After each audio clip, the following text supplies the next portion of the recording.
So for my oral project, I did my interview on Mrs. Georgie Eze. She taught for 25 years at LAUSD.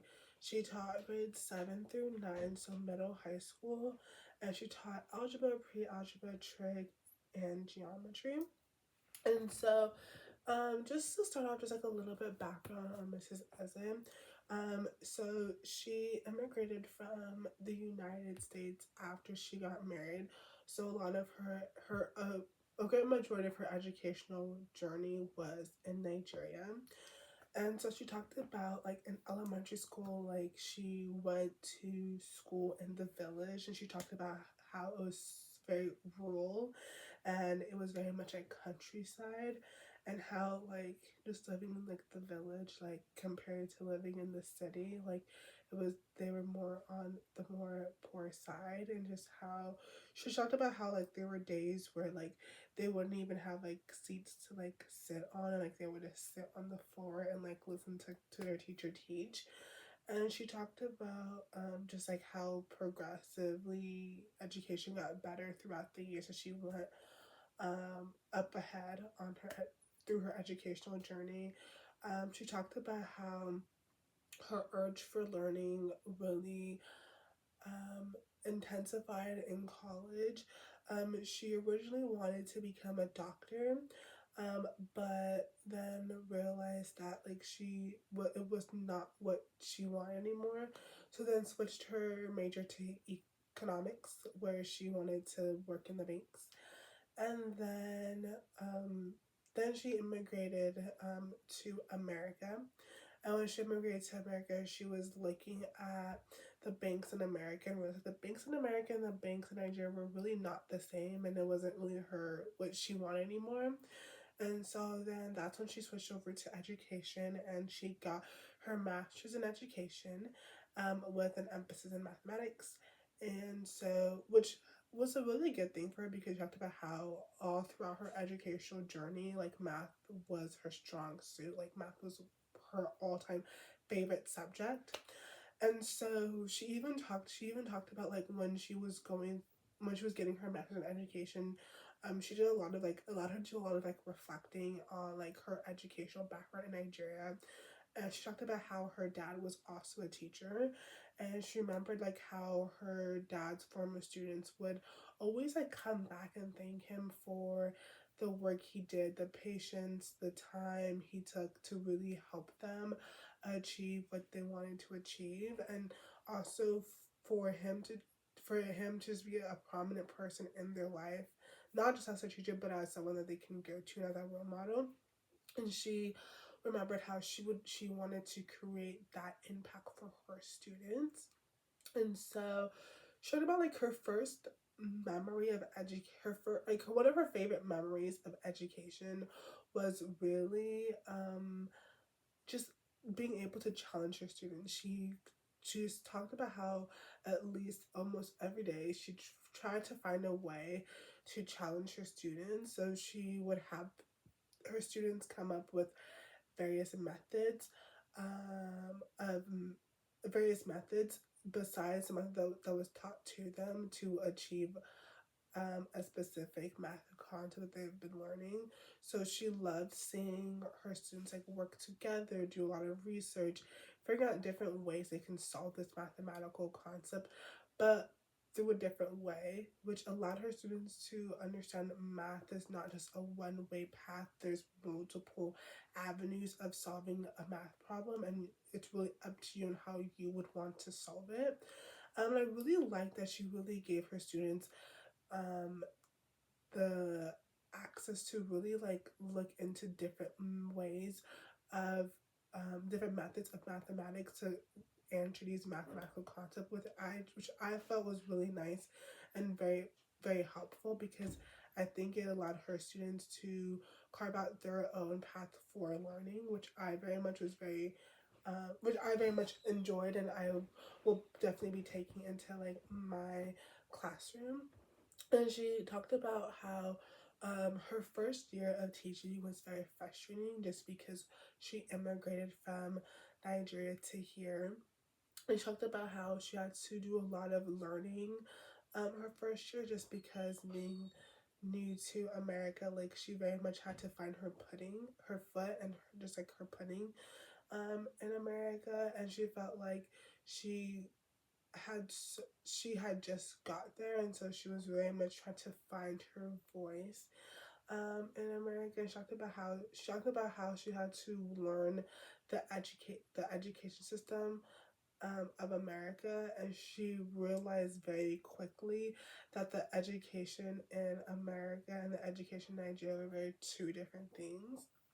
And she talked about how, in the beginning of her teaching career, she used a lot of methods, a lot of like mathematical methods that she learned in Nigeria, compared to the mathematical methods that were from the textbooks from the American education system.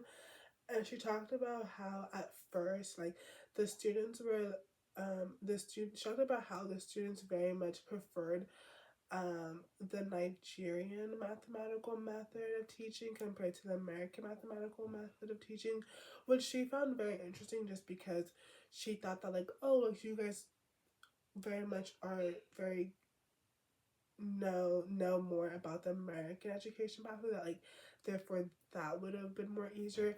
But she realized that her students really understood the Nigerian mathematical concept, just because it was very straightforward, and it got them from point A to point B, and which with that it got her recognized from by the superintendent of LAUSD at that time. And the superintendent of LAUSD at that time was very, um, she was very curious, and she was also very open to learning about like various educational methods from other countries. And so it was something that she very much enjoyed and will forever be grateful for and talked about, which is probably one of her favorite teaching memories, besides challenging her students, but also even just like being recognized by like the superintendent of LAUSD was also a very big prominent moment for her. She also talked about how, the education system, as like she went through and became very prominent and well versed in the American education system, she slowly realized how drastically different the American education system and the Nigerian education system was. She talked about how in Nigeria, because they came from nothing, that there was this drive and this urge for learning. She talked about how all throughout, like even with them coming from nothing, um, they were so eager to learn. And she talked about how when she came into the classroom, she could see that the eagerness of learning was not within her students, and it was something that she very much wanted to reignite in each of her students. She talked about how learning is so it's such a bright light, and it's she talked about how it's really sad that like even students today, when she goes back and observes like different students now that she's retired, or like she'll sub from time to time like that there's no light for learning, and she's really like sad that like the light and that urge for learning is lost. And so one thing she was very like focused and driven on was bringing in that light of learning, and like reigniting that light for learning within her students. And she talked about how like learning was just something that like they really loved in Nigeria. She also talked about how, though they didn't have a lot, they very much were very practical, and they very much used the different they used different materials around them to learn and to like, understand various concepts. And she talked about when she came to America, um, all that she had all the resources she needed, if not more, and that's something she was very grateful for. And she talked about how, um, if there was a specific resource that she did not have, all she had to do was ask, which is something very new to her, because she was so used to like fending for herself and doing a lot of things very more independently and being more proactive, while like in America, like all she had to do was ask and it was given to her. And a lot of her teaching methods were very student centered and very one a great majority of her teaching was student centered, and she did a lot of connection to real world application,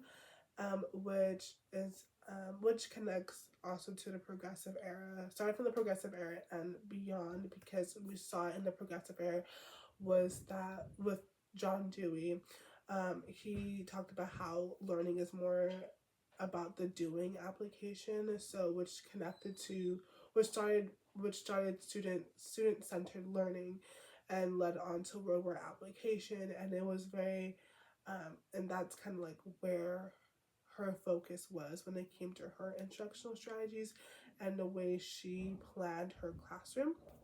Um, so it was very interesting to see um, just like the progressive era and beyond in her classroom, and just the things that she did to enhance her students' learning. She did a lot of group work, she did a lot of group projects, she did a lot of real world application.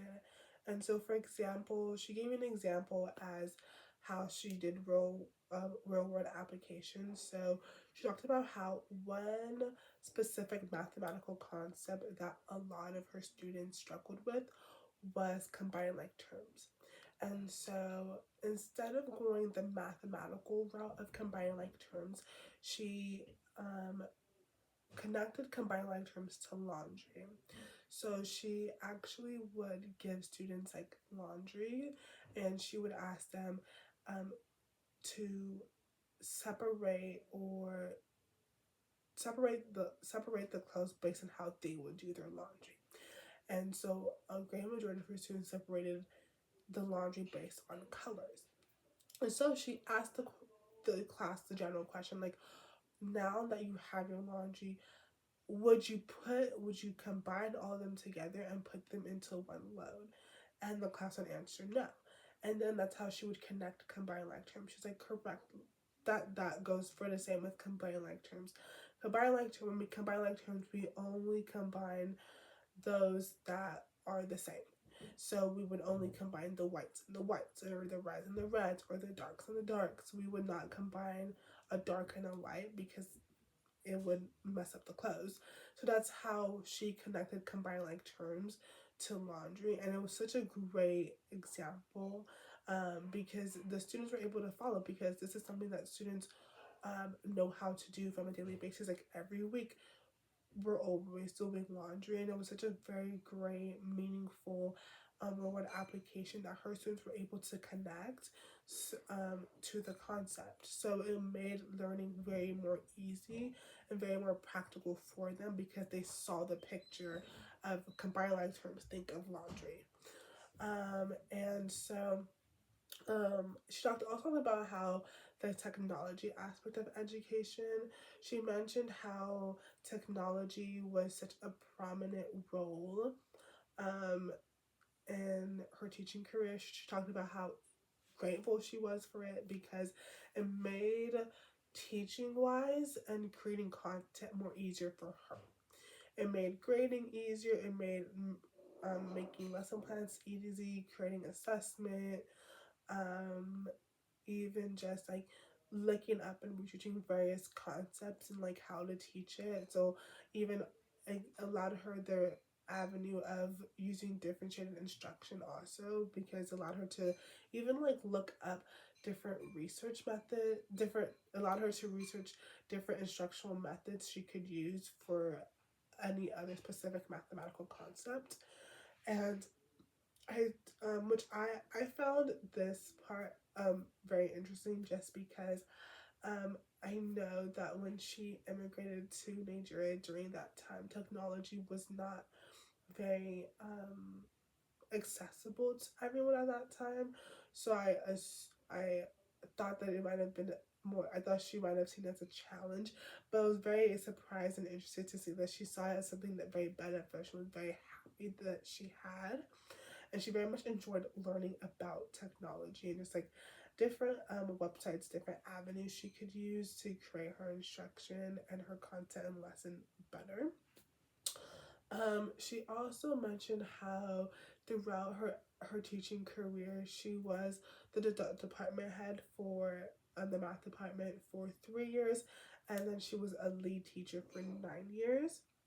And she also talked about how education was one thing that she never took for granted throughout her life. She felt that in everything she did, she could always find a way to learn something new, which is something that she instilled into into her children and even in her students.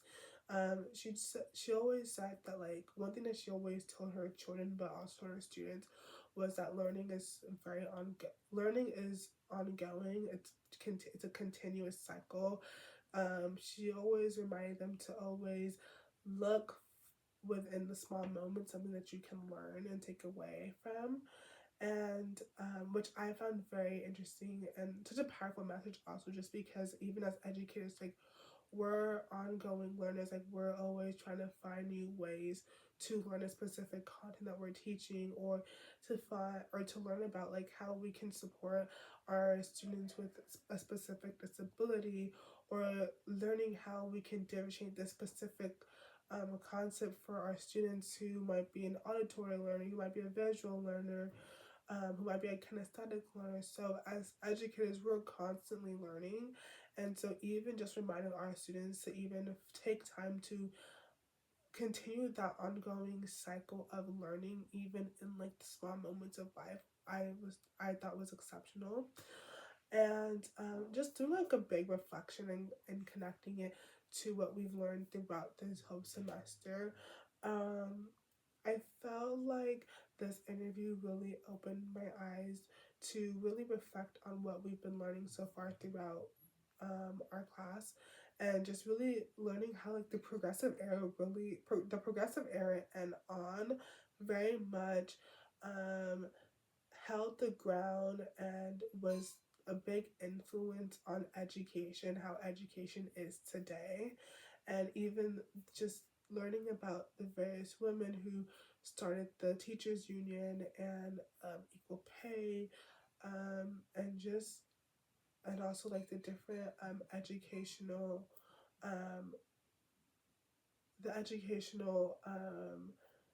theories and the different bills and the rights that happened, just relearning our education system and just seeing the different like the bills and the rights, and like the Mendes versus Westminster, like all those court cases, just seeing how all those different court cases really made education how it is today. And it also was really appreciative because um, being Nigerian American, I very much was interested in about the educational system in Nigeria, and being able to find a way to connect that and to connect the American education system, where seeing how they're both different but also similar in a way. And I felt like this interview allowed me to get a really good insight on like the education system of Nigeria.